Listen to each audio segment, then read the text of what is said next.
The best food, views, and company ang in-enjoy ng The Secret of Hotel 88 stars Dustin Yu at Bianca De Vera sa kanilang recent trips abroad.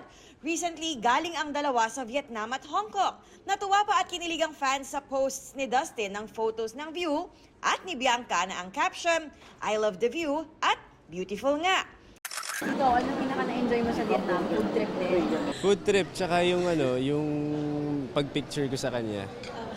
Magaling kasi akong mag-picture eh. Nag-enjoy ako mag-shopping, tsaka nag-enjoy ako kumain, and of course, Dustin likes to eat also, and the people we were with loves to eat.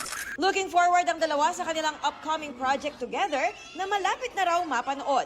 We're so excited because it's going to be our second music video together. Puro kami tawa, puro kami kulitan, as in nakipag-bonding kami. Sa ngayon, dapat daw abangan kung ano ang mangyayari sa kanilang mga karakter sa series na The Secrets of Hotel 88.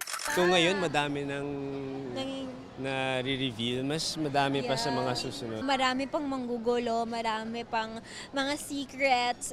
Ang Dust Dia fans naman, bukod sa nag-organisa ng get-together kagabi kasama ang mga idolo, namahagi rin ng libreng gas at pagkain para sa jeepney drivers. Athena Imperial updated sa Showbiz Happenings.